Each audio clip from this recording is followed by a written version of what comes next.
E António Guterres deu à TCV uma entrevista exclusiva. O Valdemar Pires questionou o secretário-geral da ONU sobre as questões ambientais, o papel que a ONU poderá ter no diálogo com países para ser implementadas reformas no tratamento das dívidas e também sobre a guerra na Ucrânia. Nesta entrevista, o secretário-geral das Nações Unidas reconheceu que ainda não estão reunidas condições para um acordo de paz entre ucranianos e russos nesta guerra que tem desestabilizado a economia mundial. Olá, estamos em presença do secretário-geral das Nações Unidas, António Guterres. Esta é a terceira visita que faz a Cabo Verde.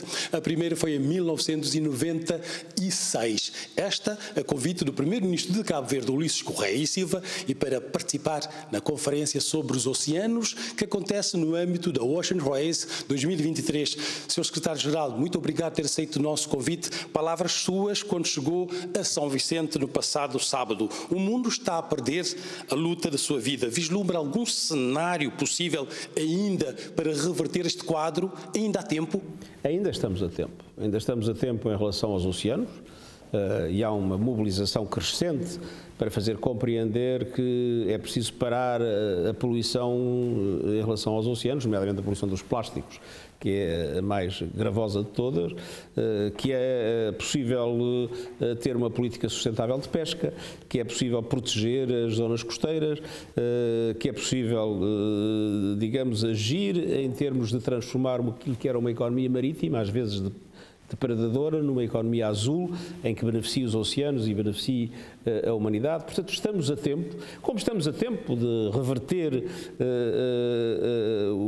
a situação dramática de aumento das emissões que causam as alterações climáticas, como estamos a tempo de interromper esta perda da biodiversidade em que 1 milhão de espécies estão em perigo. Estamos a tempo, mas estamos no limite e é preciso agora mobilizar a fundo a vontade política em toda a parte, em dois domínios. No domínio da sustentabilidade, ou seja, reduzir emissões, proteger os oceanos, salvaguardar as espécies, mas no domínio da justiça.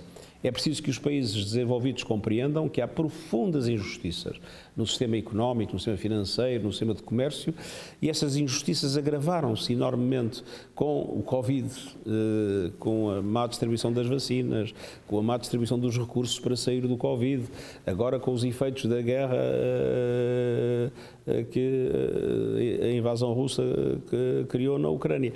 As injustiças agravaram-se, os países em desenvolvimento têm uma enorme dificuldade, são sobrecarregados de dívida, veem os preços subir, veem as taxas de juros subir, não por culpa deles, mas por algo que acontece e que lhes é exterior, e por isso é necessário que o mundo em desenvolvimento compreenda que há reformas profundas a fazer para garantir aos países em desenvolvimento a possibilidade de eles próprios ganharem a batalha da biodiversidade, a batalha do clima, a batalha dos oceanos, e isso é particularmente importante para Cabo Verde. E Cabo Verde é um desses pequenos países insulares que tem sofrido de que maneira com estas mudanças climáticas e agora a situação mais complicada com uma seca de 3 anos consecutiva e a guerra na Ucrânia. Nós sabemos, e podemos ver aqui, as Nações Unidas Cabo Verde, um juntamão unir de esforços desde 1975. Tem um programa especial com Cabo Verde, mas ainda haverá espaço diretamente das Nações Unidas para ajudar Cabo Verde a vencer esta situação ou através dos seus parceiros? Em primeiro lugar, eu quero prestar homenagem a Cabo Verde. Cabo Verde tem condições excepcionais para fazer face a estes desafios, que são as suas condições internas. Cabo Verde é um país democrático exemplar, Cabo Verde é um país de boa governação, Cabo Verde é um país sem corrupção, Cabo Verde é um país capaz de mobilizar os seus próprios recursos e Cabo Verde tem uma estratégia em relação à sustentabilidade que é particularmente importante e que merece o apoio da comunidade internacional. Portanto, Cabo Verde tem as condições internas para ganhar estas batalhas. Agora, Cabo Verde tem uma dívida elevada e é necessário que a comunidade internacional compreenda que essa dívida não foi por culpa dos cabo-verdianos, foi pelas circunstâncias que eu há pouco referi, que foram extremamente negativas para os países do Sul e em particular para os Estados insulares. Cabo Verde tem necessidades de financiamento para responder a todos estes desafios. Repare que o custo dos alimentos e o custo da energia e dos combustíveis é particularmente grave no arquipélago, que depende das importações alimentares e das importações de combustíveis. E por isso é necessário que a comunidade internacional possa, os bancos internacionais de desenvolvimento, os países desenvolvidos, possa estabelecer com Cabo Verde formas de cooperação que ajudem Cabo Verde, que tem as suas condições internas já estabelecidas, que ajudem a triunfar nestes diversos aspectos. É possível que a nível das Nações Unidas e da própria pessoa do secretário-geral trilhar um caminho no sentido de encurtar estas distâncias entre as organizações internacionais que podem ajudar Cabo Verde a vencer esta parte de dívida externa, por exemplo? As Nações Unidas têm uma cooperação com Cabo Verde, que é em si também uma cooperação exemplar, mas isto vai muito para além da ação das Nações Unidas, e o que pode estar seguro é que as Nações Unidas terão uma permanente intervenção a nível da comunidade internacional, precisamente para que Cabo Verde, como os outros pequenos Estados insulares e como os países em desenvolvimento em geral,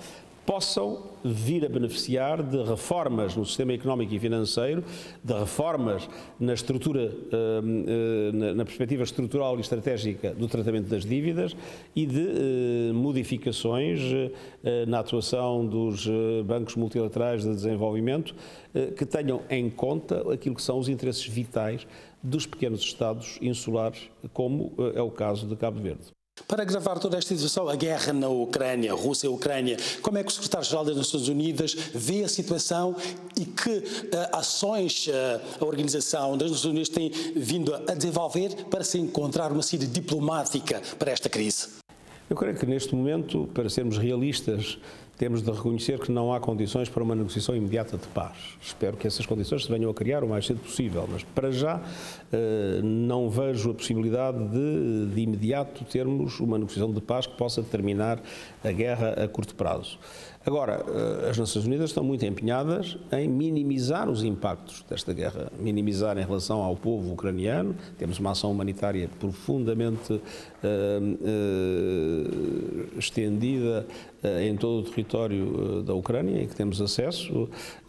Estamos muito empenhados, como tem visto, em relação às questões alimentares, quer no Mar Negro, quer em relação às próprias exportações russas, em criar condições para que os impactos da guerra sobre a economia mundial sejam diminuídos, e particularmente os impactos mais gravosos para o continente africano, nomeadamente, e estamos empenhados em que se acelere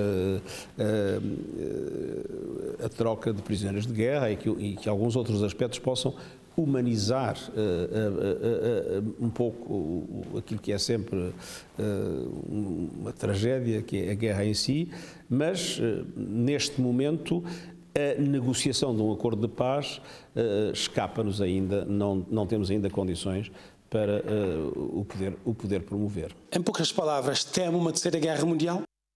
Não, creio que isso, acho que o bom senso prevalecerá e a minha convicção profunda é que aqueles que estão envolvidos neste conflito terão a capacidade de assumir as suas responsabilidades como cidadãos do mundo para evitar uma coisa que seria um absurdo completo. Que recordações, que experiência leva de Cabo Verde para finalizar? Bem, levo duas recordações extremamente importantes. A primeira tem a ver com o verificar que Cabo Verde continua a ser